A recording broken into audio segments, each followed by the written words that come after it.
Hello बच्चे, कैसे हो बच्चे। तो बच्चे आज की क्लासेस है रेट एनालिसिस की। This is Sainandan Kumar Thakur, this is SK Thakur, right. And we will still learning about the various units of estimation and costing, and now we are learning with rate analysis। बच्चे रेट एनालिसिस मैं पढ़ता हूँ तो ठीक है। हाँ चलो, तो रेट एनालिसिस पढ़ने के लिए तुम्हारे पास दिमाग होना चाहिए पिछले सारी चीज़ों का, आखिरकार ये चीज़ है क्या। चलो तो बात करते हैं रेट एनालिसिस। देखो नाम से ही जाहिर है कि रेट एनालिसिस क्या होगा। देखो बच्चे, ये मेरा लिखा हुआ चीज़ है, ठीक है। इसीलिए इस चीज़ को बढ़िया से पढ़ो, बढ़िया से देखो।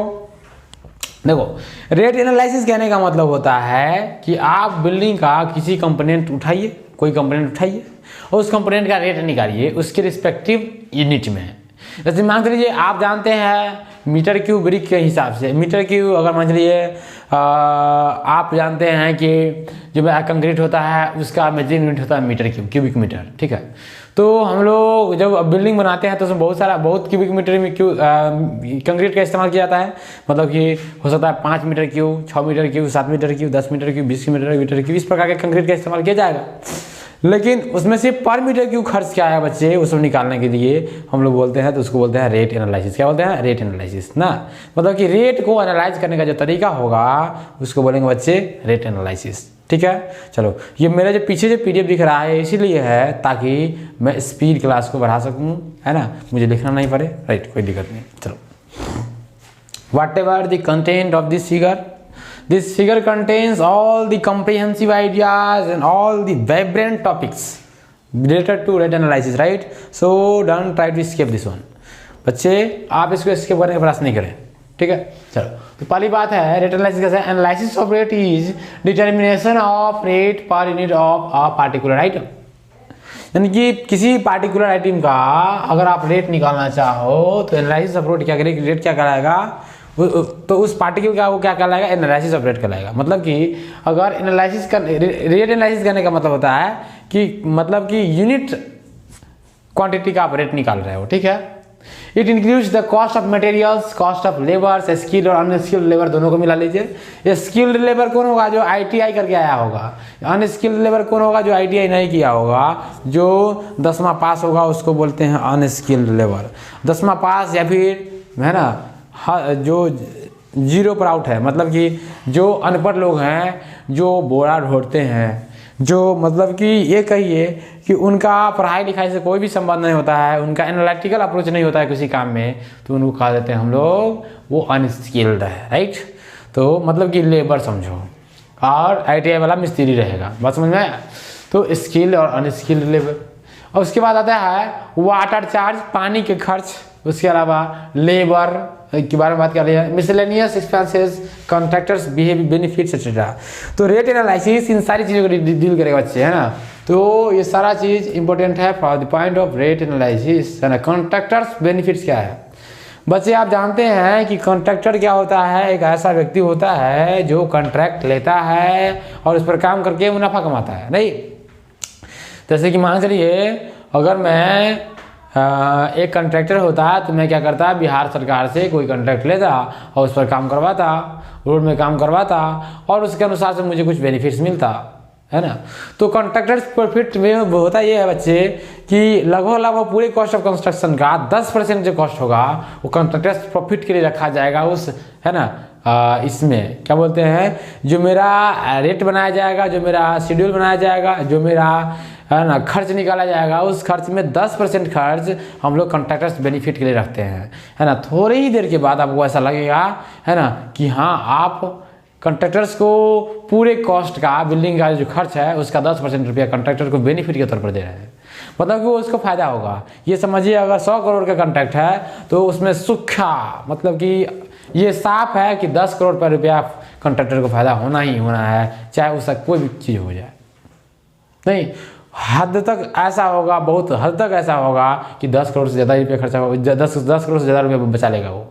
लेकिन in no any case the benefits of contractor will reduce or will lie below 10 crores because the amount of 10% of all the construction materials or all the construction charges is taken as the contractors benefits, right. तो contractors benefit के आधार पर हम लोग कह सकते हैं कि 10% total cost का है ना उसके लिए लिया जाता है, ठीक है। चलते बच्चे, तो रेट एनालिसिस जो होता है बच्चे वो इन सारी फैक्टर्स जो कि 6 फैक्टर लिखा गया है उन सारी फैक्टर्स पर डिपेंड करेगा। पहला फैक्टर है specification of material and work. आप जो काम कर रहे हैं उस काम का जो स्पेसिफिकेशन है उस पर भी रेट एनालिसिस डिपेंड करेगा। स्पेसिफिकेशन कहने का मतलब आप समझते होंगे क्या, ये स्पेसिफिकेशन उस चीज़ को बोलते हैं जो उसके साइज एंड शेप के बारे में चर्चा करे, उसको कैसा बनाना है उसके बारे में चर्चा करे ना। तो आपने बिल्डिंग ड्राइंग बनाया होगा तो देखिए बिल्डिंग ड्राइंग बनाने के लिए स्पेसिफिकेशन दिया रहता है और उसके अनुसार से हम लोग ड्राइंग बनाते हैं। तो स्पेसिफिकेशन वहाँ से समझ में आ गया होगा आपको, ठीक है। और इतना जो एनालिसिस किए हम लोग एस्टिमेशन कस्टिंग बनाया सब तो स्पेसिफिकेशन था। स्पेसिफिकेशन करने का मतलब है size and shape of the requirement का साइज एंड शेप क्या है, मतलब कि अगर आप प्रोजेक्ट बना रहे हैं, अगर बिल्डिंग बना रहे हैं तो बिल्डिंग का साइज एंड शेप क्या होगा, कौन सा साइज का ब्रिक होगा, इस सब चीज स्पेसिफिकेशंस को बोलते हैं, ठीक है। चलो आगे देखो, quantity of material and there rate, कितना मटेरियल क्वांटिटी का मतलब कितना मटेरियल यूज हो रहा है और उसके अलावा उसका रेट क्या है उस पर भी डिपेंड करेगा rate analysis. Number of different type of labour है ना, जैसे कि कोई मिस्त्री होता है तो कोई लेबर होता है तो कोई बार बेंडर होता है, मतलब कि जो लोहा बेंड करने वाला कोई होता है, कोई पानी पटाने वाला होता है, कोई इलेक्ट्रिकल सिस्टम करने फिक्सिंग करने वाला होता है। यानी कि तरह तरह के है ना नाना प्रकार के लेबर होते हैं, नाना प्रकार के लेबर होते हैं। तो बच्चे ये सब चीज़ भी रेट एनालिसिस को क्या करेगा, इफेक्ट करेगा। बात आती है next, location of site of work, it's distance from course of material, way of transportation. बच्चे कोर्स ऑफ मटेरियल और वे ऑफ ट्रांसपोर्टेशन कहने का मतलब क्या है, देखो कोर्स ऑफ मटेरियल कहने का मतलब होता है कि जहां मटेरियल अवेलेबल है, नहीं तो कोर्स ऑफ मटेरियल से जो साइट ऑफ कंस्ट्रक्शन का डिस्टेंस है उस पर भी डिपेंड करेगा बच्चे रेट एनालिसिस, क्या करेगा, रेट एनालिसिस डिपेंड करेगा ना। चलो आगे बढ़ते हैं, availability of water, availability of water. देखो ये चौथा जो पॉइंट था ट्रांसपोर्टेशन पर कैसे डिपेंड कर रहा था, देखो वे ऑफ ट्रांसपोर्टेशन भी एक पॉइंट है उसमें। तो वे ऑफ ट्रांसपोर्टेशन कहने का मतलब ये हुआ कि अगर मान चलिए कोई चीज़ पटना में है और पटना से दरभंगा के लिए ट्रांसपोर्ट किया जाना है, ठीक है, तो पटना से लेकर दरभंगा के बीच में अगर ट्रांसपोर्टेशन किया जाना है तो जो गाड़ी पटना में बुक करेंगे आप, और उस गाड़ी वाला को पता होना चाहिए कि पटना से लेकर दरभंगा के बीच में रोड कैसा है। अगर हाईवे होगा तो आपको कम पैसा लेगा, अगर हाईवे नहीं होकर कुछ खराब प्रकार का रोड होगा तो आपको ज़्यादा पैसा लेगा। तो फिलहाल शुक्र से यहाँ तक हाईवे है और इसलिए थोड़ा सा कम खर्च करना पड़ सकता है। मतलब बच्चे क्या कि आपको है ना रोड का ट्रांसपोर्टेशन सिस्टम कैसा है उस पर भी खर्च पड़ते हैं, ठीक है। चलिए तो इसके अनुसार से वहाँ पर खर्च का फ्लक्चुएशन होता है, तो इसीलिए हम कहते हैं कि रेट एनालिसिस इफेक्ट कर गया। आगे बढ़ो, अवेलेबिलिटी ऑफ वाटर, वाटर की अवेलेबिलिटी क्या है, तो अवेलेबिलिटी ऑफ वाटर कहने का मतलब होता है कि पानी की उपस्थिति, ठीक है। तो साइट के नज़दीक अगर पानी की उपस्थिति है तो आपको पानी कहीं से लाना नहीं पड़ेगा। अगर साइट के नज़दीक पानी की उपस्थिति नहीं है तो क्या होगा बच्चे, आपको वहाँ पर प्रोविजन करवाना पड़ेगा साइट पर, और वहाँ पर एक्स्ट्रा खर्च आ जाएगा। तो इस प्रकार से पानी की उपस्थिति भी एक प्रकार का मैटर बनता है जिसको वाटर चार्ज बोलते हैं। ओवरहेड एक्सपेंसेस मतलब कि एक्स्ट्रा खर्च। अब ये ओवरहेड एक्सपेंसेस क्या है बिल्डिंग में, इन सारी चीज़ों को देखिए तो आपको समझ में आएगा। ये ओवरहेड एक्सपेंसेस को है ना मैंने 2 भागों में बांट रखा है, एक होता है जनरल ओवरहेड जिसको एक दूसरा होता है जॉब ओवरहेड। देखो तो जनरल ओवरहेड में क्या क्या आता है, इस्टेब्लिशमेंट कॉस्ट। देखो जनरल ओवरहेड ऐसा होगा जिसको आप निगलेक्ट नहीं कर सकते हो। हाउएवर जॉब ओवरहेड में थोड़ी सी आप सावधानी बरत सकते हैं, थोड़ा सा चलेगा, लेकिन ये जो आपका ओवरहेड एक्सपेंसेस में जनरल ओवरहेड की बात होती है तो बच्चे आप उसको निगलेक्ट नहीं कर सकते, वो लगेगा ही तो लगेगा, है ना। तो क्या बच्चे इस्टेब्लिशमेंट कॉस्ट यानी कि ऑफिस स्टाफ कॉस्ट, जो इस्टेब्लिशमेंट होता है उसका कॉस्ट। उसके अलावा स्टेशनरी, प्रिंटिंग, पोस्टेज यानी कि बुक वगैरह प्रिंटिंग करने का सिस्टम, पोस्टल चार्ज, ये सब चीज़ का कॉस्ट, है ना। जो क्या होता है ट्रैवलिंग एक्सपेंसेस, जो ट्रैवल करने एक्स्ट्रा ट्रैवल करने का कॉस्ट होता है। और उसके अलावा है ना टेलीफोन्स, जो टेलीफोन्स होता है उसका कॉस्ट, है ना। और रेंट एंड टैक्सेस, ये सब चीज़ एक्स्ट्रा टैक्स, ये ओवरहेड एक्सपेंस होता है जो कि बिल्डिंग में के कंस्ट्रक्शन डिपार्टमेंट से कोई लेना देना नहीं है, नहीं, तो इसको बोलते हैं हम लोग जनरल ओवरहेड। नेक्स्ट आता है जॉब ओवरहेड। इसमें क्या होता है बच्चे, जो भी सुपरविजन वर्क के लिए देखो काम को देखने वाला होना चाहिए। तो ये प्रकार ये तो काम करने वाला नहीं है ना, काम को देखने वाला है, तो मतलब दिखाई के पैसा दो, देखो आप एक बात जान लो कि जो जॉब ओवरहेड में बात होता है, जैसे कि मान लीजिए कोई सिविल इंजीनियर है, जूनियर इंजीनियर, तो जूनियर इंजीनियर अगर मान चलिए उसको ड्राइंग भी बनाने आता है तो ड्राइंग बनाने का अलग पैसा लेगा, और जो साइट पर जब जाता है तो साइट का वो सुपरविजन चार्ज लेता है। क्या लेता है? सुपरविजन चार्ज लेता है ना। सुपरविजन जो साइट को देखता है मतलब कि जूनियर इंजीनियर को सिर्फ और सिर्फ देखने का पैसा मिलता है ना। जूनियर इंजीनियर या फिर एग्जीक्यूटिव इंजीनियर के बारे में तो मैं नहीं बताऊंगा क्योंकि उन लोगों का काम थोड़ा सा ऑफिशियल हो जाता है, लेकिन junior engineer as well as थोड़ा सा कह लीजिए आपका असिस्टेंट इंजीनियर, उन लोगों को देखने का पैसा मिलता है। हाँ भाई ये काम हो रहा है, आंख से देख रहा है, उसका पैसा बन रहा है नहीं। तो इस प्रकार से ये जो है ड्राइंग का अलग चार्ज लेगा, ड्राइंग बनाने आता था ड्राइंग का अलग चार्ज लेगा, और सुपरविजन का अलग कॉस्ट लेगा। तो इस प्रकार से आप लोगों में से कोई बच्चा अगर ऐसा है जिसको ड्राइंग बनाने आता है तो वो अगर किसी पार्टी को ड्राइंग बना कर दिया तो ये उसका पर्सनल कॉस्ट होगा, ड्राइंग का पर्सनल कॉस्ट आप लीजिए। उसके अलावा अगर ड्राइंग बनाने के बाद वो पार्टी आपको बुलाता है अपने साइट पे, उसका पर्सनल कॉस्ट लीजिएगा आप। मतलब कि दोनों कॉस्ट अलग अलग, क्योंकि आप उसके साइट पर जा रहे हैं सुपरविजन करने, और सुपरविजन करने का पैसा कौन देगा? आए हैं तुम्हारे यहाँ तो कौन देगा? तो इसीलिए बात यह है कि वहाँ पर सुपरविजन कॉस्ट मिल जाता है, और एक आपने ड्राइंग किया था उसका कॉस्ट मिलेगा। मतलब कि दो काम के लिए दो कॉस्ट। तो बात समझ में आया। जॉब ओवरहेड में आ जाता है supervision cost, handling of material cost, है ना, repair and depreciation and TNP tools and plant cost. मतलब कि जो साइट होता है, साइट पर आप टूल्स एंड प्लांट लगाते हैं, प्लांट्स के प्रोविजन करते हैं, तो भी एक ओवरहेड चार्ज है। उसके अलावा एमिनिटीज ऑफ लेबर की एमिनिटीज के बारे में बात किया जाए तो एमिनिटीज कहने का मतलब होता है सुख सुविधा। तो लेबर एमिनिटीज के बारे में बात किया जाए तो जैसे कि लेबर को, है ना, लेबर को सुख सुविधा देने के बारे में बात किया जाए तो लेबर को अच्छा सा रूम प्रोवाइड करवाना, है ना, लेबर के डिपार्टमेंट को, है ना, लेबर के एरिया में अच्छा सा वाटर सप्लाई करना, उसके लिविंग स्टैंडर्ड को मेंटेन करवा के रखना, ये सब चीज़ क्या है? ओवरहेड एक्सपेंसेस है बाबू। और नेक्स्ट बात है वर्कमैन कंपनसेशन इंश्योरेंस एटसेट्रा। बात क्या होता है? वर्कमैन कंपनसेशन इंश्योरेंस कहने का मतलब होता है, मान चलिए वर्कर या फिर वर्कमैन, दोनों चीज बराबर है, वर्कर कहो या फिर वर्कमैन। तो workman compensation equipment compensation insurance है, ठीक है।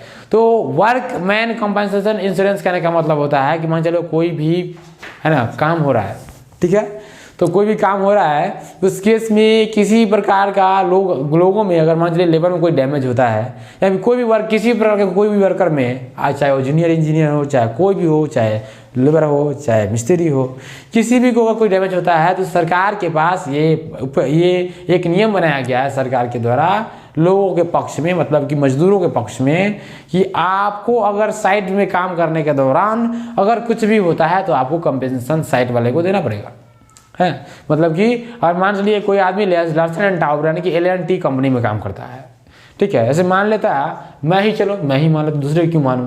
मैं मान लेता हूँ कि मैं लार्सन एंड टाउबर कंपनी में काम कर रहा हूँ, जिसको L&T भी बोलते हैं, लार्सन एंड टाउब्रो, है ना। ये दो है ना कंबाइंड लोग हैं जो कि एक कंपनी चलाया है, जो कि दुनिया की एक तरीके की सिविल इंजीनियरिंग की दुनिया में सबसे फास्टेस्ट कंपनी है ना। इंफ्रास्ट्रक्चर कंपनी के बारे में बात किया जाए तो उस लार्सन एंड टाउबर का इंफ्रास्ट्रक्चर के जैसा किसी दूसरी कंपनी का इंफ्रास्ट्रक्चर नहीं होता है यार।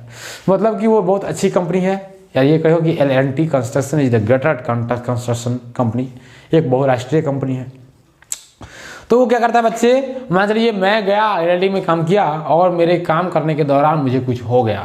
सोच लो मेरे काम करने के दौरान मेरा ये बॉडी का ये जो सिस्टम है यहाँ से कट गया, तो मैं तो अब काम नहीं कर सकता, एक हाथ से तो नहीं काम कर सकता। तो इसलिए अगर एक हाथ से मैं काम नहीं कर सकता, मतलब कि मेरे अंदर, है ना, पार्शियल डिजेबलमेंट आ जाएगा। क्या जाता है? मैं डिजेबल हो जाऊंगा, है ना। मैं पहले से काम करने के लिए एबल था, अब डिजेबल हो जाऊंगा। तो मतलब कि अगर मैं डिजेबल हो जाऊंगा तो इस डिजेबल का खर्च कौन देगा? इसका खर्च देगा सरकार, ये जो कंपनी जो होगा वो। तो इस प्रकार का डिजेबलमेंट का जो खर्च मिलता है उसको बोलते हैं कंपनसेशन कॉस्ट। क्या बोलते हैं? Compensation cost. मतलब अगर आप किसी कंपनी में काम करते हैं, अगर आपको कुछ हो जाता है तो कंपनी को कंपनसेशन देना पड़ेगा, चाहे वो कंपनी कितना भी बड़ा क्यों ना हो, है ना, और कितना भी छोटा क्यों ना हो। आप लोगों को बता दें कि भारत सरकार की जो फैक्ट्री एक्ट है 1932 की जो फैक्ट्री एक्ट है ना, 1932 जो फैक्ट्री एक्ट है भाई बाबू, वो कहता है कि अगर कोई भी चीज़ फैक्ट्री कहला सकता है, लेकिन उसमें दो शर्त उसने रखा। उसने कहा कि अगर 10 आदमी काम करते हैं और इसके अलावा 10 आदमी या फिर 10 आदमी से ज़्यादा लोग काम करते हैं और उस विशेष है ना इंफ्रास्ट्रक्चर में अगर बिजली यूज हो रहा है ना, तो उस प्रकार के इंफ्रास्ट्रक्चर को उसने फैक्ट्री कहा, है ना। फैक्ट्री एक्ट ने कहा कि फैक्ट्री वो कहलाएगा अगर 10 या फिर 10 से ज़्यादा लोग काम कर रहे हैं और बिजली यूज हो रहा है उस विशेष इंफ्रास्ट्रक्चर में, तो उसको फैक्ट्री कहेंगे। या फिर 20 या फिर 20 से ज़्यादा लोग काम कर रहे हैं और बिजली यूज नहीं हो रहा है तो उसको हम लोग बोलेंगे फैक्ट्री। मतलब कि अगर बिजली यूज नहीं हो रहा है और 15 लोग काम कर रहे हैं तो फैक्ट्री नहीं कहलाएगा। अगर बिजली यूज हो रहा है, अगर 10 लोग भी काम कर रहे हैं तो फैक्ट्री कहलाएगा। मतलब कि 2 तरीके की सुविधा बनाया था सरकार ने फैक्ट्री एक्ट के अनुसार। तो फैक्ट्री एक्ट भी क्या करता है, कंपनसेशन का प्रोविजन देता है। मतलब कि आपके अंदर कोई भी डिफॉल्ट अगर कार्य करने के दौरान अवधि में हुआ है, you will be just compensated by the infrastructural provider.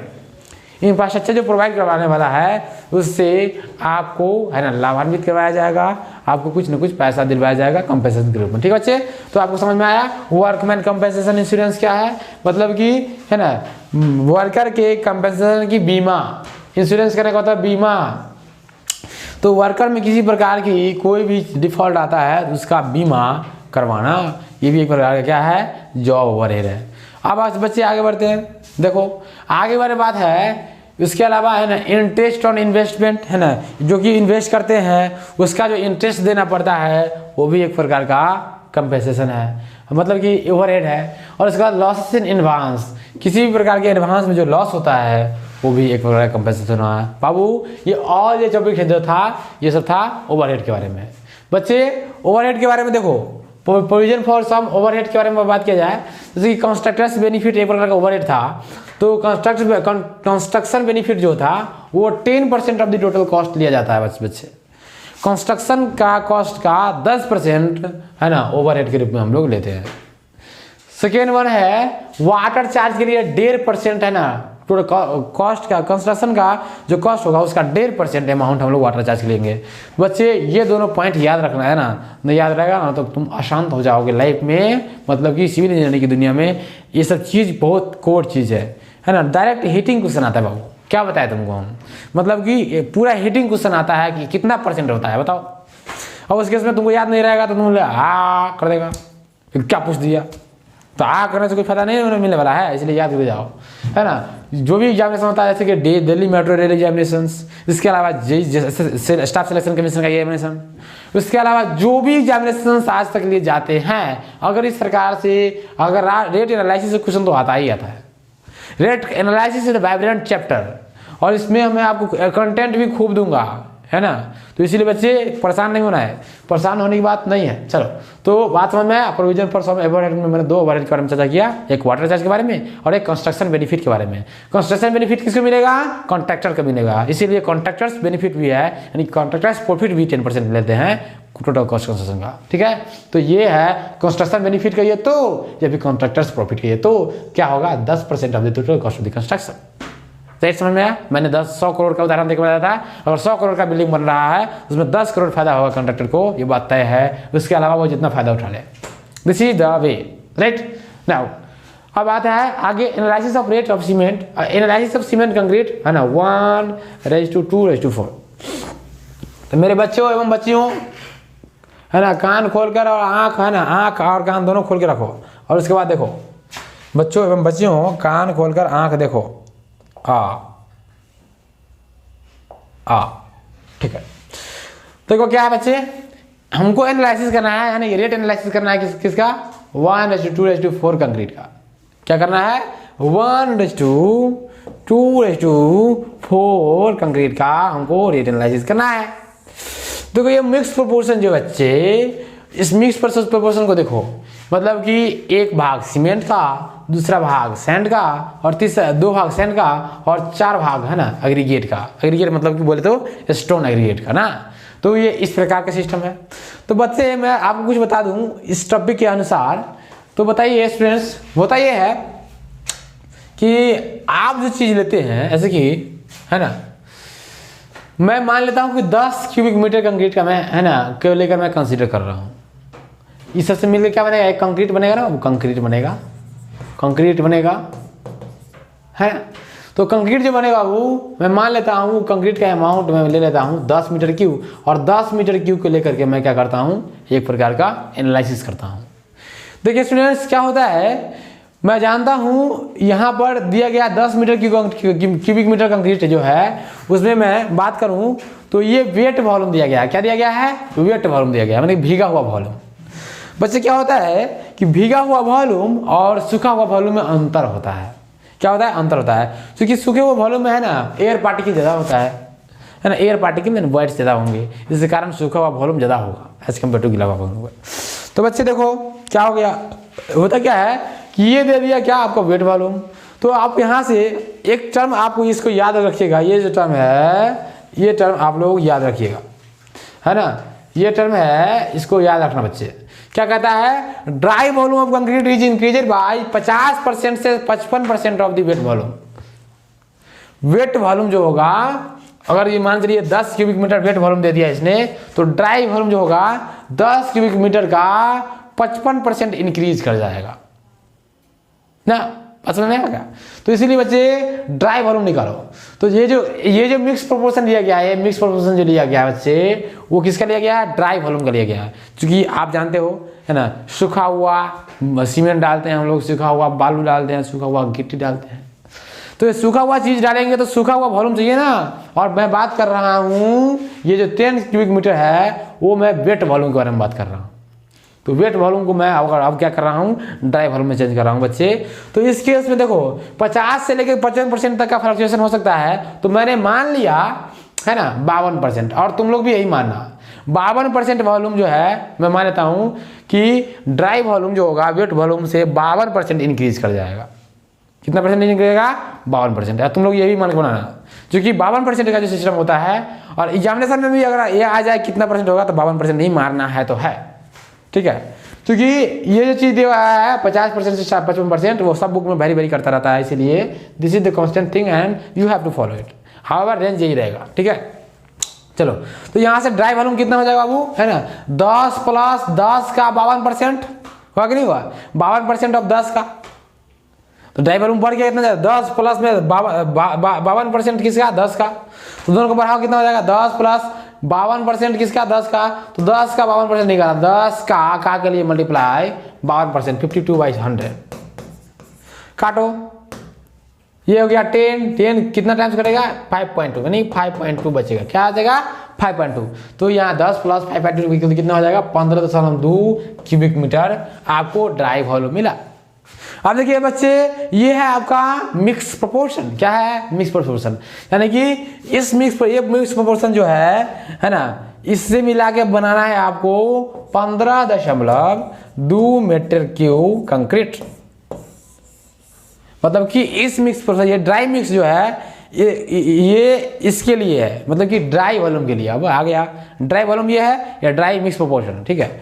अब इसमें हम निकाल सकते हैं कि इसमें कितना अमाउंट होगा सीमेंट का, कितना वाटर का, कितना इसका क्या बोलते हैं इसको, what is telling about sand, और कितना एग्रीगेट का। तो बात समझ में आया बच्चे, एग्रीगेट बोले तो स्टोन एग्रीगेट ना। तो यहाँ से आप ये समझ में आ गया आपको कि 15.2 क्यूबिक मीटर कंक्रीट बनेगा ड्राई में, ठीक है। तो इसलिए वॉल्यूम ऑफ सीमेंट अगर निकालना रहेगा तो सीमेंट का प्रोपोर्शन देखो क्या है, 1 है, 1। और देखो टोटल प्रोपोर्शन का सम देखो 1 + 2 + 4, 1:2:4 था ना, 1:2:4। इसीलिए मैंने क्या किया, टोटल प्रोपोर्शन के ले लिया 1:2:4, 1 + 2 + 4। मतलब कि नीचे में हम लोग क्या लेंगे, टोटल प्रोपोर्शन ले लेंगे, है ना, प्रोपोर्शंस का सम ले लेंगे, ऊपर में जिसका निकालना है उसका। इसी प्रकार से ये हो गया, तो कितना हो जाएगा 1/1 + 2 + 4, तो यानी कि मल्टीप्लाइड बाई, और ये 15.2। देखो स्टूडेंट्स, देखो देखो ध्यान से देखो,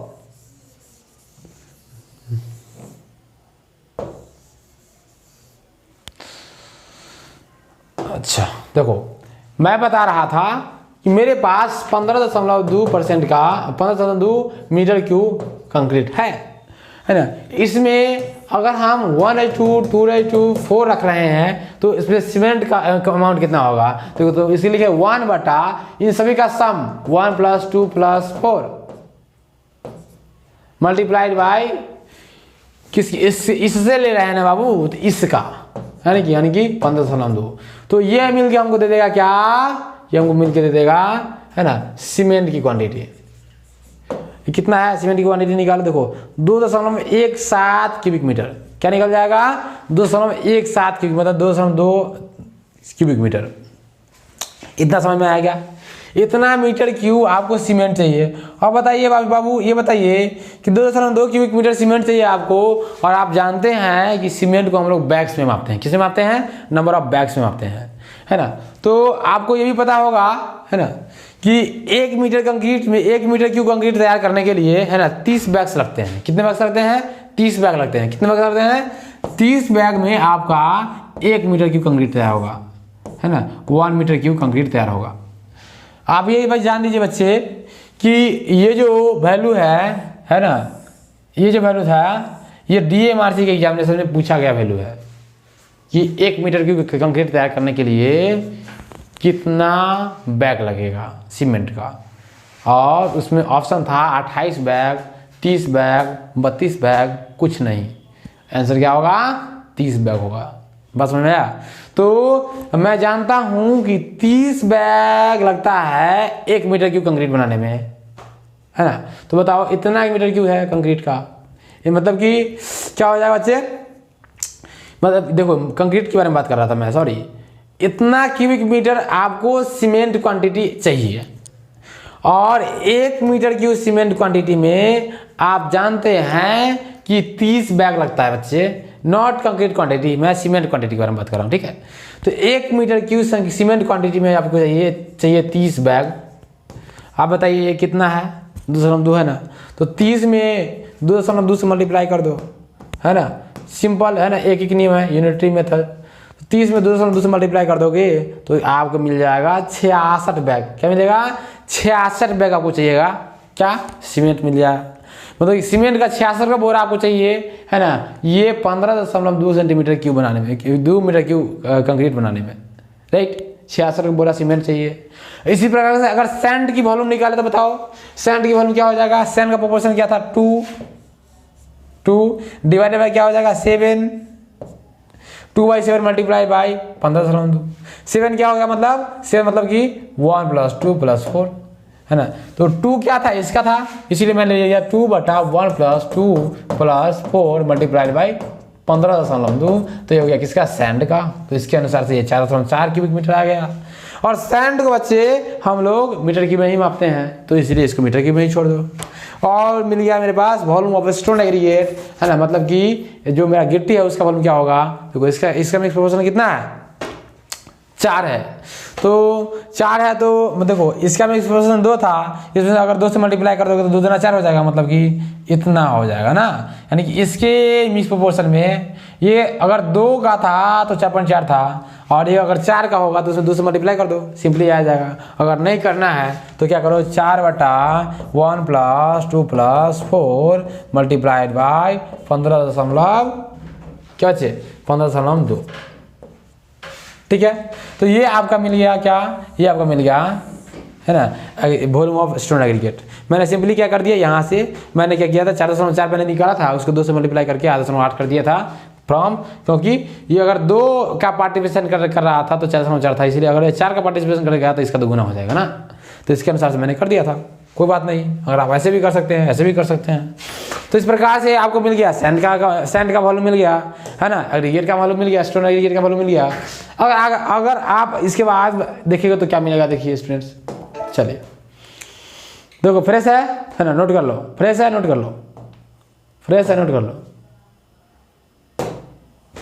देखो आप देखो स्टूडेंट्स, हम लोग है ना क्या बनाते हैं, हम लोग बनाते हैं एब्स्ट्रैक्ट शीट। क्या बनाते हैं, एब्स्ट्रैक्ट शीट। तो पहला एब्स्ट्रैक्ट शीट बनाते हैं हम लोग मटेरियल के लिए। किसके लिए बनाते हैं बच्चे, मटेरियल के लिए। तो मटेरियल के लिए पहले हम रखेंगे किसको, 1 नंबर में मैं मटेरियल को रखूंगा। मटेरियल मैंने सीमेंट और सैंड और स्टोन एग्रीगेट, स्टोन ब्लास्ट यानी कि एग्रीगेट को लिया था।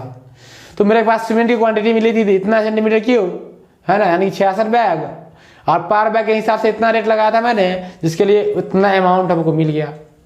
उस प्रकार से सैंड की क्वांटिटी क्या है, रेट क्या है, अमाउंट निकाल दो। स्टोन ब्लास्ट की क्वांटिटी क्या है, रेट क्या है, अमाउंट निकाल दो। अब बात आती है स्टूडेंट्स लेबर, क्या, लेबर। तो बच्चे ये दो नंबर जो दिख रहा है लेबर, ये है क्या, ये तो है, इसको बोलते हैं हम लोग है ना, ये थंब रूल से निकलता है। मैंने थंब रूल में पढ़ाया था, याद करना होगा। थंब रूल में मैंने पढ़ाया था, उसके उसमें मैंने पढ़ाया था कि हेड में मेजन कितना चाहिए, है ना, बिस्टी कितना चाहिए। तो इस प्रकार से लेबर के बारे में बात किया जाए, देखो क्वेश्चन ये जो स्टूडेंट, ये बात जो है, ये हेड मेसन, मजदूर, बिस्टी, मिसलेनियस, ये सब चीज़ जो है अच्छे, तो ये सब चीज़ क्या है, ये सब चीज़ आपको एक्सपीरियंस बेसिस पे है ना।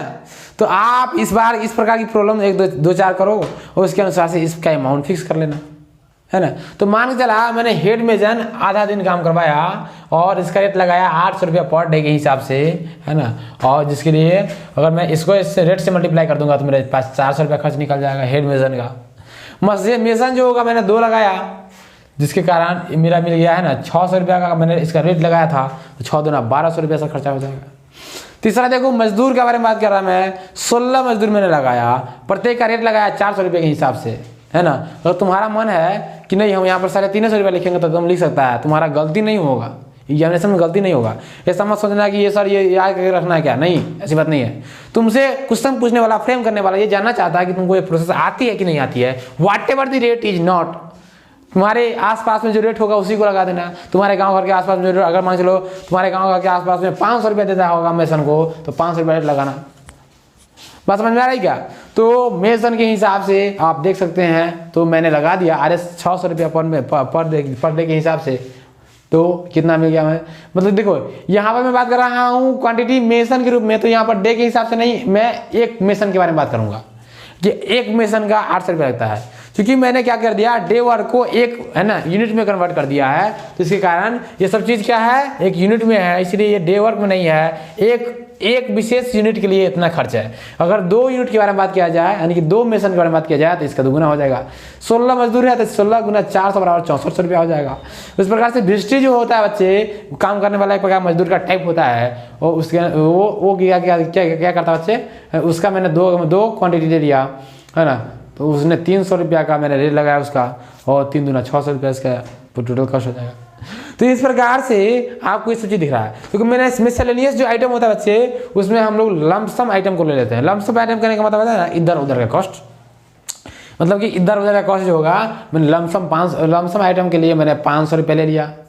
अब सबको जोड़ दो तो मिल जाएगा आपको 45,840 रुपया। 45,840 रुपया। Whatever the calculation, just check it, just check it, whatever the calculation is, just calculator उठाओ, चेक कर लो बढ़िया से। चलो, तो इस प्रकार से अब मैं क्या कर रहा, मेरे पास मिल गया है total cost of the construction is this बच्चे। क्या मिल गया, ये मिल गया मेरे पास total cost of the construction 45,840 रुपया। अब देखो 45,840 रुपया में क्या करूंगा, है ना, वाटर चार्ज लगाऊंगा, जो कि 1.5% होता है, मैंने बताया थोड़ा देर पहले। 1.5% होगा ये, 1.5% ऑफ, यानी कि 1/5 डिवाइड बाई 100, तो 1.5% हो गया, है ना, multiplied by total cost of the construction this one. अब मल्टीप्लाई 45,840 हो जाएगा। अगर ये करोगे तो कितना हो जाएगा, 15, यानी कि 1.5% ऑफ 45,840 करो, 687.60% आ जाएगा, 60 रुपया आएगा। कितना आएगा, इतना है ना, इतना रुपया आएगा तुमको। अब इस प्रकार से कॉन्ट्रैक्टर्स बेनिफिट के लिए मैंने बताया कि 10% लेंगे, तो इसका 10% निकालो, 45,840 का 10% कितना हो जाएगा, 45,084 रुपया, यानी कि 4,584 रुपया, सॉरी कितना, 4,584 रुपया। तो इस प्रकार से तुमको मिल गया वाटर चार्ज का कॉस्ट, कॉन्ट्रैक्टर्स प्रॉफिट का कॉस्ट, है ना। तो दोनों को आप देखो, ये तुम्हारा कंस्ट्रक्शन कॉस्ट है, ये तुम्हारा वाटर चार्ज का कॉस्ट है, और ये तुम्हारा है ना कॉन्ट्रैक्टर बेनिफिट का कॉस्ट। तीनों को जोड़ देंगे तो क्या मिल जाएगा तुम्हारे पास, ग्रांड टोटल मिल जाएगा।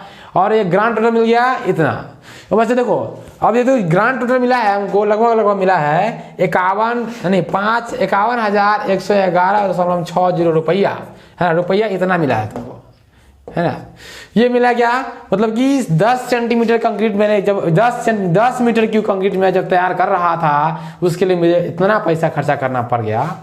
तो बच्चे अगर बताइए मैं 1 मीटर क्यूब कंक्रीट तैयार करूंगा, रेट निकालना है, रेट निकालने के लिए 1 मीटर क्यूब में तैयार करेंगे ना। तो बच्चे अगर 1 मीटर क्यूब में तैयार करना पड़ेगा तो क्या हो जाएगा, इसमें हम लोग सिंपली 10 से डिवाइड कर देंगे, तो 1 मीटर क्यूब में निकल जाएगा। और वो कितना हो जाएगा बच्चे, 511 रुपया 16 पैसा। तो इस प्रकार से 511 रुपया 16 पैसा जो कॉस्ट हो गया बच्चे, ये क्या हो गया, रेट निकल जाएगा इसका। और यही आपका रिक्वायर्ड आंसर था। है ना।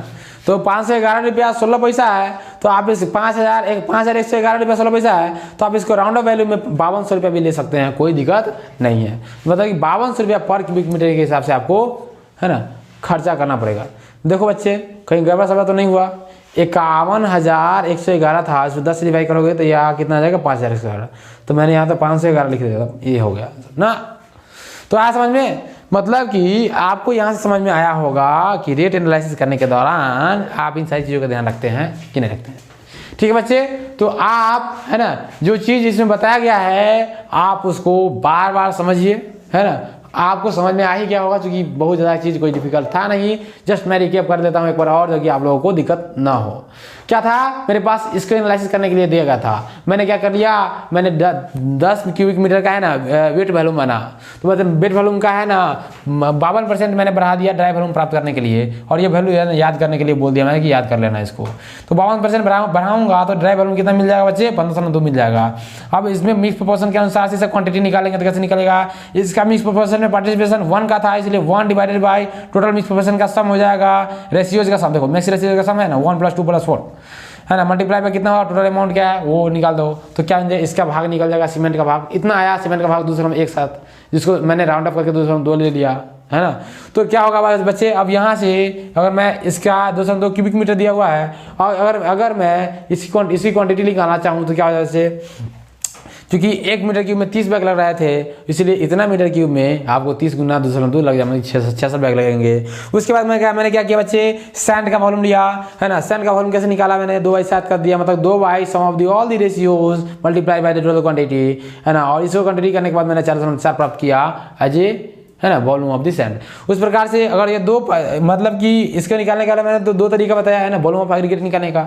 एक तो बताया कि 4/1 + 2 + 2 1 + 2 + 4, मतलब 4 चूंकि इसका एग्रीगेट का पार्टिसिपेशन कितना था, 4 का था, तो 4/1 + 2 + 4 मल्टीप्लाई बाय 1502, तो वहां से निकल जाएगा। दूसरा लगा, मैं देखो ये 2 का पार्टिसिपेशन कर रहा था, इसका अमाउंट इतना था, अगर ये 4 का पार्टिसिपेशन करेगा तो इसका अमाउंट इसका दुगुना हो जाएगा, मतलब सिंपली मैंने ऐसा कर दिया, 8 हो जाएगा। तो अब ये सब निकालने के बाद मैंने क्या किया, इसका एक टेबल बनाया, टेबुलेशन किया डाटा का। तो मैंने क्या, यहाँ पर आप लिख सकते हैं टेबुलेशन ऑफ डाटा, क्या लिख सकते हैं, tabulation of data, tabulation of quantities भी लिख सकते हैं, कोई दिक्कत नहीं है। तो यहाँ से लिखिएगा, तो पहले मटेरियल के लिए टेबुलेशन कीजिए, उसके बाद लेबर के लिए टेबुलेशन कीजिए। तो मटेरियल के लिए कीजिएगा तो क्या हो जाएगा बच्चे, सीमेंट के लिए इतना क्वांटिटी मेरे पास निकला, जो वैल्यू यहाँ से निकला था मैंने उसको डाल दिया इसमें।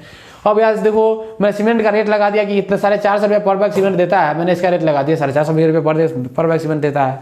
मान चलिए अगर आपके दुकान में, आपके घर में, आपके गांव में, आपके घर में जो भी है, आपके अगर वहाँ पर 600 रुपया सीमेंट का बैग मिल रहा है, मतलब कि सीमेंट का एक बोरा का दाम 600 रुपया है, एक बैग सीमेंट में लगभग 50 किलो सीमेंट आते हैं बच्चे, जान लीजिए, जिसका वॉल्यूम 0.035 मीटर की होता है।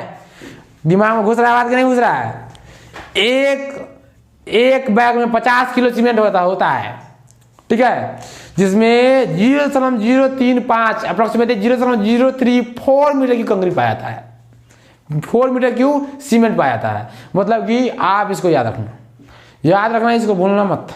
चलो आगे बढ़ो।